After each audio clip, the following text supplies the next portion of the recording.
aqui com a gente o oftalmologista Hinaldo Diegues. Bom dia, doutor. Muito obrigado pela sua presença. O que são chamados erros de refração? Bom, Gilvan, a gente sabe que mais de 80% dos pacientes que procuram o consultório médico, o oftalmologista, ele tem como principal queixa algum distúrbio visual, que são causados pelos erros refrativos. Os mais comuns e conhecidos pela população seria a miopia, o astigmatismo e a hipermetropia. São erros que são capazes de ser corrigidos através de óculos, lente de contato ou através da cirurgia refrativa. Doutor, existem alguns sintomas que podem, de repente, definir que a pessoa tem algum problema de visão, mas ainda não tenha conhecimento disso?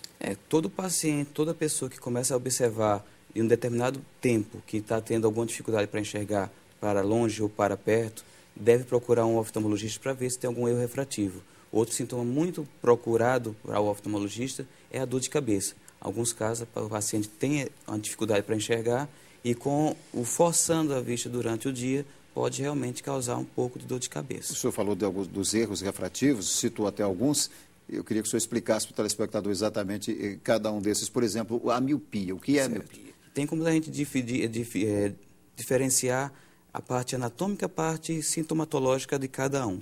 A miopia seria o comprimento do olho um pouco maior do que o considerado normal.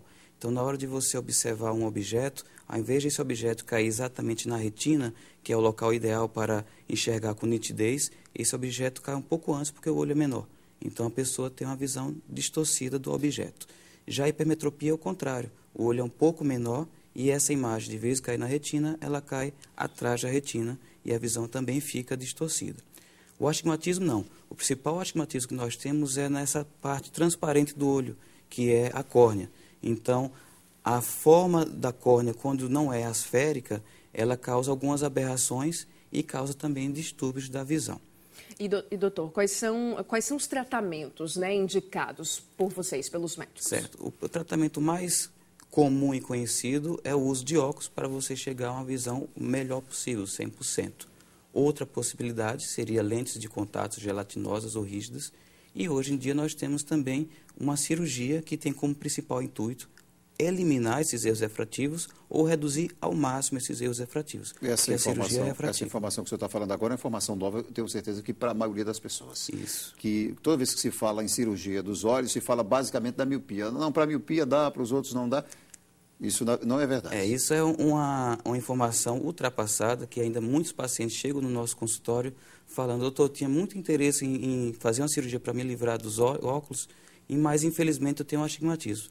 Hoje em dia, dependendo da intensidade do grau, da dioptria, dependendo do estudo da córnea, onde é que a gente vai fazer a cirurgia, qualquer tipo de erro refrativo, seja miopia, astigmatismo ou hipermetropia, pode ser corrigido com a cirurgia. E por que, doutor, muitas vezes o grau não é corrigido por completo, digamos assim, só uma parte? Isso depende do problema que a pessoa tem? Sim, depende principalmente da estrutura onde a gente vai atuar, que é a córnea. Se a córnea não tiver uma espessura adequada, se não tiver uma curvatura, uma forma adequada, e o grau for um pouco elevado, realmente a chance de um resíduo desse grau é grande. Então, vai depender de caso a caso, onde a gente deve conversar com o paciente, avaliar toda a parte sistêmica e ocular para saber se vale a pena ou não fazer a cirurgia. E as pessoas que têm mais de 2 erros refrativos aí no olho, que é comum também, não é tão diferente, e tem a cirurgia também para isso? Também tem a mesma coisa, vai depender da intensidade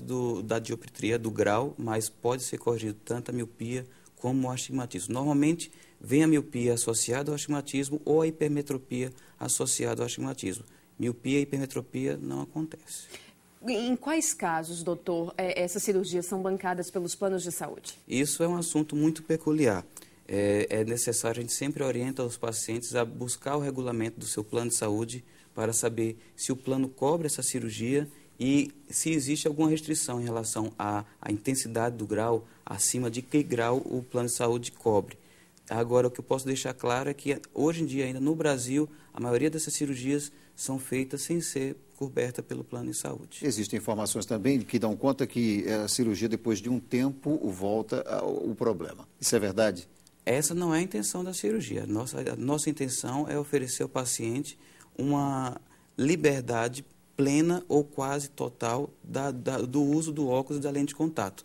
mas existe alguns casos que é necessário um novo tratamento, ou que o paciente, para dirigir à noite, ver um filme com legenda, vai voltar a usar um pequeno grau que é muito menor do que ele possuía antes da cirurgia. Qual é a orientação, então, doutor, nesses casos? É procurar um médico e realmente, se o grau for grande, dependendo do caso e do problema que ele tenha, procurar uma cirurgia, então, né? A orientação é sempre procurar um profissional médico com CRM do Estado que seja especializado nessa área para conversar, saber quais as verdadeiras vantagens, quais os grandes riscos da cirurgia, para poder ver se é um candidato bom para essa cirurgia. Os problemas com a visão, eles têm aumentado, eles são praticamente os mesmos? De que forma o senhor avalia isso? As pessoas têm procurado mais o oftalmologista? Pela informação que cada vez é maior dos problemas, principalmente ligados a doenças crônicas como glaucoma, não te falo que tem aumentado, mas tem sido mais procurado, mas